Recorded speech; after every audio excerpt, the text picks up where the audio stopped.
first. I guess the first one would be that Duke proved why you play 4 quarters and not 3. That would be one. Very thankful of that. But something that's meaningful to me because of the type of people they are.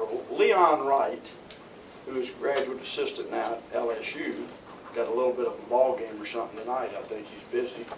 But who's a graduate assistant at LSU, and Devon Edwards are side by side in the NCAA record book as the only players in the history of the NCAA to ever run interceptions back-to-back plays for touchdowns. How awesome is that? And they're very similar, humble, hard-working people. And so you want to see people like that succeed. So I'm extremely happy for Devon. We have been talking since August. We knew this team would be the team to break what's been a long drought, but we've never gone anywhere before with not having a kickoff return for a touchdown. And we went 5.5 or over 5.5 years before we finally got it. So thank you, Devon. And I'm going to tell you, I don't know if you saw it, but Shaquille Powell had a block early in that thing that was incredible. And he continues to step up. But it's we are a team that has to play as a team. Certainly our defense stood out, consistently stood out time after time. We've had some struggles offensively, but we continue to find a way to make critical plays at critical times. And we got obviously some improving to do, which we can and will do. I like the fact that I sense a hunger there amongst everybody involved. And we will get to that point. We gave up a punt return for a touchdown, which was unfortunate. We had people where we wanted good location on the punt. We were the best punt team, cover team in the league going in, and we'll look at that, but we could play really well in the kicking game. The quarterback circumstance you want to ask about, there's really no circumstance.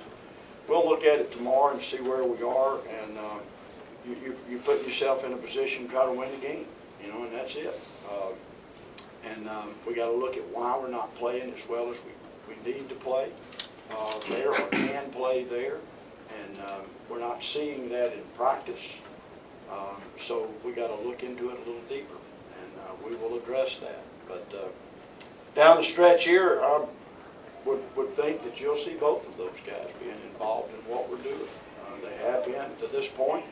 They've helped us get to this point, and I continue to see both of them doing that. And so, I guess with that, I'll take your question. Coach Edwards, you found a gem in him on the recruiting trail. Yep. But if I don't recall, he was barely recruited by other schools. Is that correct? That you saw something in him?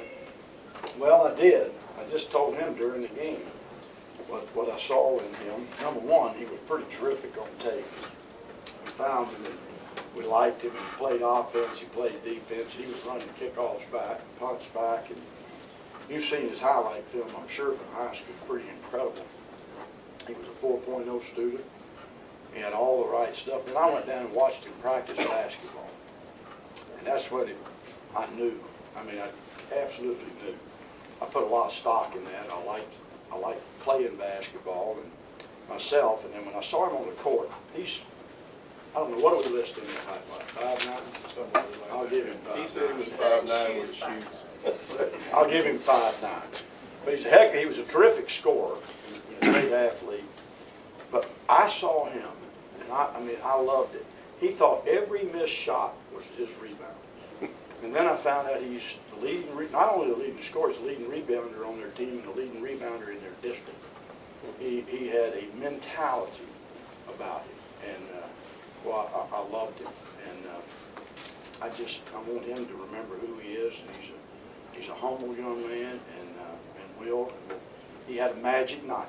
It may never happen quite like that again, but it was a magic night. But I'm happy for him. He's the right type person to have that happen to. Yes, sir. I'm sorry, I thought you were done. That kind of mentality, is that the kind of mentality that allows you to bounce back from missing the tackle on the long touchdown and then still have the ability to go back and get those Absolutely. interceptions? That's who he is. And when I asked him if he had enough gas, to go back and go back and be the return man there, and not going to back off anything. He was covering kickoffs in that game. He's a gunner on punt. He's playing every snap of defense right now. It's pretty good stuff. And I'm looking out there at the end of that game when the game was on the line, and we had 5 freshmen, 2 redshirt, 3 true freshmen in the secondary, and they competed for the ball and competed all game long, you know. And we gave up the one late ball. They just threw it deep. It kind of proves the theory. If you throw it deep long enough, they will eventually catch one, you know. And kudos to North Carolina State and Coach Dorn. They didn't quit. They came out and set the tempo in the 3rd quarter, and we all saw that. And I thought we would, and we didn't. And it's encouraging when your team can bounce back when you don't set the tempo in the beginning. First 5 minutes of the 3rd quarter, I always thought was a pretty telltale sign of a lot of things, and we didn't do very well in that part of the ball game. David, you told us Tuesday Juan Thompson was still getting some reps at running back. How'd that work out for you? Good. I tell you, he looked pretty good on that one, didn't he? You know, he's on all 4. He's on kickoff coverage, kickoff return, punt, and punt return. Plays defense, plays offense. Does anything we ask him to do. He has already applied for a job in the ticket office, Art. I think you ought to put it in how you feel that he might just sell tickets as well. But he's a special young man. You know, I addressed that with our team because that's what you hope everybody in your program buys into. And his team attitude is as good as I've ever seen. But how does that play? I mean, he hasn't played running back in several weeks. He hasn't touched the ball several weeks. And with the game on the line in the 4th quarter, he gets the ball and he Response. makes a huge play. Yeah, I mean, we're systematic. And, you know, once you're in the system, you know, you can't imagine how many reps he's had running that play. You know, that's one of the things that we believe in. And the system, part of it is, I don't think you can talk a player into being a good player. You have to work them into being a good player. The only way I know to get people better is repetitions. It's harder to do this time than it was 30 years ago because of the numbers of players you got. But, you know, he just went back to riding the bike. That's what he did. You know, it's that simple. And we worked him a little bit more this week on offense and practice as well. Don had a lot of reps at safety before you made the switch. Yes. We're going to always, you know, and I mentioned that with Ross and Devon's that kind of player, and, you know, DeAndre and Dwayne. We're trying to multiply, and I certainly think Brian Fields is going to head toward that world of being able to play all 5, and I'd like to see Breon get to that point. And we're redshirting some good players that we're teaching that too. Now, it makes us a bunch better. It also, being an offensive coach, I can tell you, when those numbers show up in different places, it's a little bit more difficult for quarterback reads.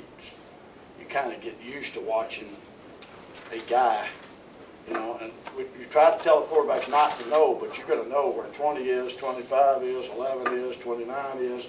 You don't necessarily always know their names, but you know their numbers. And when those numbers start flashing from different spots, it gets harder on the quarterback.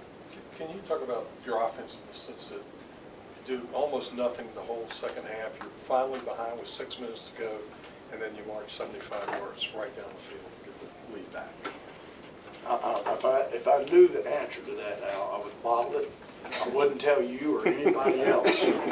I'd keep it to myself. It's a great question. One that, you know, I will obviously look at with our team.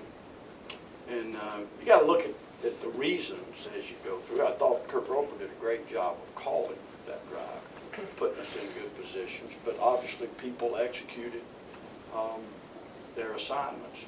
You know, if you go back to the other failings offensively, it was either turnovers or a drop ball or just a misaligned circumstance or a read that didn't quite get done like it should have, didn't throw it to the right person, or, you know, there's reasons. I mean, and we blocked okay, you know. We had 32 yards rushing at halftime, but you didn't feel like we were getting mashed, you know.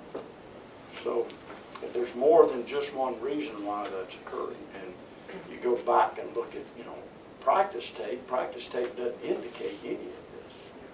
You know, really doesn't. I mean, we had a really good week of practice the open date. We had a really good week of practice this week. Even going best against best some. So, you know, they're seeing the speed of the game. I thought our execution against our own defense this week in a full speed drill was really good. But something's not transforming, obviously.